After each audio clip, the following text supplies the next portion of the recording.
আসসালামু আলাইকুম ওয়া রাহমাতুল্লাহ। আচ্ছা, আজকে আমরা খামার ব্যবস্থাপনার ধারণাটায় একেবারে পাল্টে দেব। আর কোনো অপ্রত্যাশিত ক্ষতি নয়, এখন থেকে সব কিছু হবে পরিকল্পিত। আমরা এমন একটা মাস্টার ক্যালেন্ডার নিয়ে আলোচনা করব যা একজন সাধারণ খামারিকে একজন দূরদর্শী আর লাভজনক ফার্ম ম্যানেজারে পরিণত করতে পারে। তো চলুন শুরু করা যাক। চলুন এমন একটা বিষয় দিয়ে শুরু করি যা অনেক খামারিকে রাতের পর রাত জাগিয়ে রাখে, আফসোস। আচ্ছা, খামারে যে এত বড় বড় ক্ষতি হয় তার আসল কারণটা কি বলুন তো?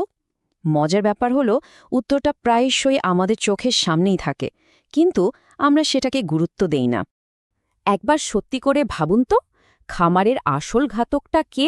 হঠাৎ করে আসা কোনো মারাত্মক রোগ, নাকি এর পেছনে আরও সাধারণ কোনো কারণ আছে? এমন কিছু যা আমরা নিজের অজান্তেই এড়িয়ে যাই, আর শেষে বিরাট এক ক্ষতির মুখে পড়ি। আসল সত্যিটা শুনলে হয়তো চমকে উঠবেন। খামারের সবচেয়ে বড় শত্রু কোনো ভাইরাস বা ব্যাকটেরিয়া নয়, বড় ক্যালেন্ডারের পাতায় ভুলে যাওয়া একটা ছোট্ট তারিখ। ভাবুন তো, শেষ কবে কৃমির ওষুধ দিয়েছিলেন, বা পিপিআর ভ্যাকসিনের সঠিক মাসটা কি মনে আছে? এই একটা ছোট ভুলই কিন্তু দুর্যোগের দরজা খুলে দিতে পারে। আর সারা বছরের কঠোর পরিশ্রম, হালাল রোজগারের স্বপ্ন, সবকিছু এক রাতেই শেষ হয়ে যেতে পারে। অনেক তো হলো ভয় আর আফসোসের কথা। এবার আসুন সমাধানের দিকে এগোই। আমরা এখন খামারের প্রথম এবং সবচেয়ে গুরুত্বপূর্ণ প্রতিরক্ষা ব্যবস্থা নিয়ে কাজ করব, অর্থাৎ বসন্ত ও গ্রীষ্মকালের রুটিন। এখনই সময় পালের চারপাশে একটা সুরক্ষা বর্ম তৈরি করার। ফেব্রুয়ারি থেকে মে, এই সময়টা বলতে পারেন ভাইরাসের জন্য একেবারে প্রাইম টাইম। আবহাওয়া যত গরম হতে থাকে, ভাইরাসের আনাগোনাও তত বাড়তে থাকে। তাই এটাকে বছরের প্রথম বিপদ সংকেত হিসেবে ধরে নিন। বিপদ আসার আগে আমাদের প্রস্তুতি নিতে হবে। এই তারিখগুলো ক্যালেন্ডারে এখনই দাগিয়ে রাখুন। ফেব্রুয়ারি মার্চ মাসেই খামারের সুস্থ ছাগলগুলোকে পিপিআর, যেটাকে ছাগলের প্লেগও বলা হয়, এবং গোট পক্সের টিকা দিতেই হবে। এরপর বর্ষা নামার ঠিক আগেই, মানে এপ্রিল মে মাসে, কৃমির ওষুধের প্রথম ডোজটা দিয়ে দিন। মনে রাখবেন, এই কাজগুলো শুধু একটা তালিকা পূরণ করার জন্য নয়, এগুলোই আপনার খামারের আসল বর্ম। শুনুন, ভ্যাকসিন দেওয়া মানে কিন্তু শুধু সুই ফোটানো না। বাজার থেকে পলিথিনে করে বরফ দিয়ে আনা ভ্যাকসিনের কার্যকারিতা কিন্তু রাস্তায়ই অর্ধেক হয়ে যায়, মানে টাকাটাই জলে যায়। তাই প্রফেশনালদের মতো ভ্যাকসিন ক্যারিয়ার আইসবক্স ব্যবহার করুন, যাতে সঠিক তাপমাত্রা বজায় থাকে। আর প্রত্যেকটা ছাগলকে অ্যাকিউরেট ডোজে ইনজেকশন দিতে অটোম্যাটিক সিরিঞ্জ ব্যবহার করুন। এটা কোনো বিলাসিতা না, এটা হলো স্মার্ট ফার্মিং, যা নিশ্চিত করে যে আপনার বিনিয়োগটা সত্যিই কাজে লাগছে। এবার আসছে বছরের সবচেয়ে কঠিন সময়টা, বর্ষাকাল। খামারিদের জন্য এটা একটা বিরাট চ্যালেঞ্জ। এখন আমাদের সুরক্ষার কৌশল আরও অনেক বেশি জোরদার করতে হবে, কারণ বিপদ এখন চারদিকে। জুন থেকে আগস্ট, এই সময়টা সর্বোচ্চ সতর্ক থাকতে হবে। একটু কল্পনা করুন তো দৃশ্যটা, চারিদিকে পানি, ভেজা স্যাঁতসেঁতে ঘাস আর কাদা, যা কখনো শুকায় না। এটা শুধু দেখতেই খারাপ না, এটা হলো পরজীবী আর মারাত্মক রোগের জন্য একটা স্বর্গরাজ্য। আর বর্ষার সবচেয়ে সাধারণ কিন্তু ভয়ঙ্কর যন্ত্রণাদায়ক শত্রু হল ফুটরট বা খুরে ঘা। এই কষ্টদায়ক ইনফেকশনটা ভেজা আর কর্দমাক্ত পরিবেশে দ্রুত ছড়ায়। এটা একটা ছাগলকে খোঁড়া করে দেয়, আর যে কি পরিমাণ কষ্ট দেয় তা চোখে না দেখলে বিশ্বাস করা কঠিন।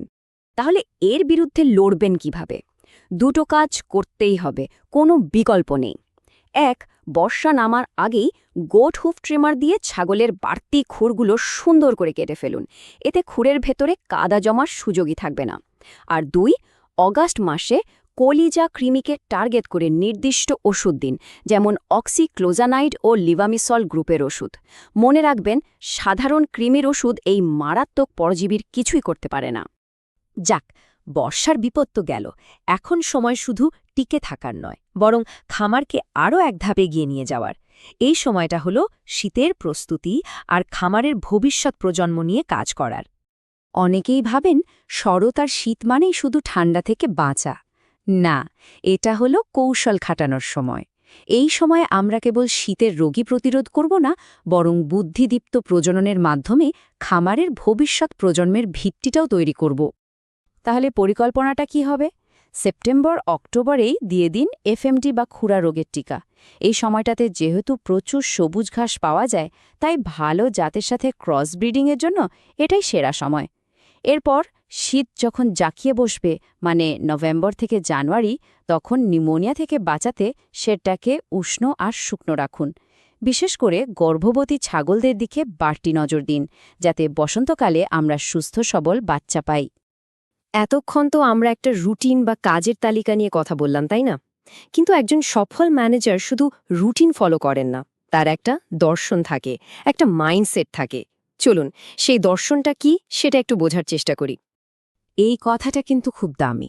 এটা হলো একজন সাধারণ খামারি যিনি বিপদ ঘটার পর ব্যবস্থা নেন, আর একজন সফল ম্যানেজার যিনি পরিকল্পনা করে বিপদকে আসতেই দেন না। তাদের মধ্যকার আসল পার্থক্য।